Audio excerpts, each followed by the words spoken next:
BRS ఎమ్మెల్యేల అనర్హత పిటిషన్పై సుప్రీంకోర్టులో విచారణ వాయిదా పడింది.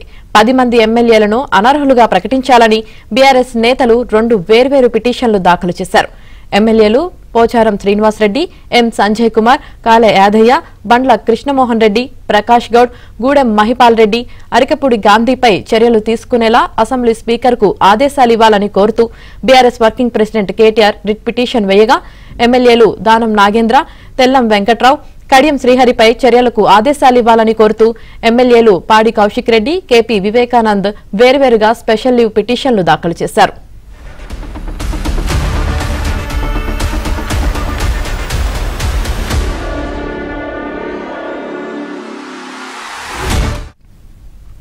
ఈ పిటిషన్లపై justice BR Gavai, justice K Vinod చంద్రన్తో కూడిన ద్విసభ్య ధర్మాసనం విచారణ జరిపింది. అసెంబ్లీ కార్యదర్శి తరపున సీనియర్ న్యాయవాది ముకుల్ రోహత్గి వాదనలు వినిపించారు.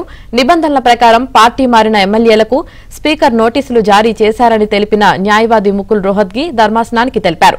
స్పీకర్ నుంచి సమాచారం కోసం మరింత సమయం కావాలని రోహత్గి కోర్టును కోరారు. దీనికి బీఆర్ఎస్ తరపు న్యాయవాది దామా శేషాద్రి నాయుడు అభ్యంతరం తెలిపారు. గత విచారణ సమయంలో కూడా ఇదే సమాధానం చెప్పారన్నారు.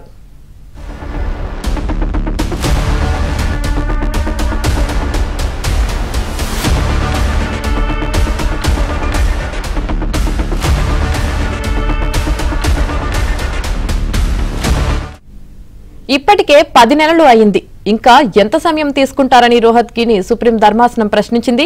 స్పీకర్ నిర్ణయం కోసం ఇప్పటికే తాము సంప్రదించామని, మరోసారి సంప్రదించి చెబుతామని ముకుల్ రోహత్గి తెలిపారు. తగిన సమయం అంటే ఎంత సమయం? సరైన సమయం అనే దానికి కూడా ఒక అర్థం ఉండాలి కదా అని సుప్రీం ప్రశ్నించింది. సరైన సమయం అంటే ఏంటి అన్న దానిపై వాదనలు విని నిర్ణయిస్తామని ధర్మాసనం తెలిపింది. ముకుల్ రోహత్గి విజ్ఞప్తితో పిటిషన్పై తదుపరి విచారణ ఈ నెల 18కి వాయిదా వేసింది.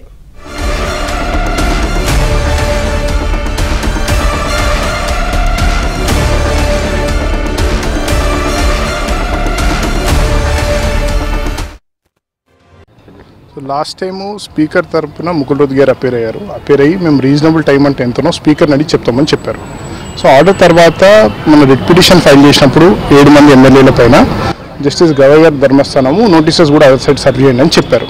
మేము ఇదే స్పీకర్ దృష్టికి కూడా తీసుకెళ్ళి ఇచ్చాము. స్పీకర్ గారు కూడా అంతా చదివినాక మేము లీగల్ ఒపీనియన్ తీసుకున్నాక మేము బ్రీఫ్ తీసుకుంటాము, యాక్సెప్ట్ చేస్తామని అన్నారు. అదే విషయం కోర్టు కూడా చెప్పాము. ఈరోజు స్పీకర్ తరపున న్యాయవాది రీజనబుల్ టైం అని మేము కమిట్ కాలేము, కోర్టులో మేము టైం చెప్పాము. 5 judges constitution bench Subhash Desai judgment ప్రకారం దాంట్లో రీజనబుల్ టైం అన్నారు, టైం ఎక్కడ చెప్పలేదు. సో మేము కమిట్ కాము అని చెప్పడం జరిగింది ఆయన. సో మేము ఆర్గ్యూ చేసి 10 నెలలు అయినాయి, మేము ఎస్ఎల్పీ వేసిన తర్వాతనే నోటీస్ ఇచ్చింది స్పీకర్, నోటీస్ ఇచ్చారు. అండ్ రిట్ పిటిషన్ ఫైల్ చేసినాక 7 మంది ఎమ్మెల్యేలపైన ఇప్పుడు నోటీస్ ఇచ్చారు. సో మేము ముందుకు వస్తే కానీ స్పీకర్ తనంతా తాను డిసైడ్ చేస్తలేరు. So already Keisham Megha Chandran Manipur judgment 3 months outer limit అని ఇచ్చారు క్లియర్గా.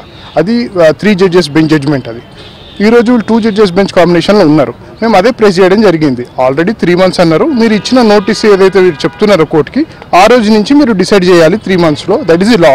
10 months అయిపోయినాయి కాబట్టి మీరు 1 month లోపలనే ఇప్పుడు డిసైడ్ చేయాలి డే టు డే బేసిస్ మీద అని మా వాదన ఉండే.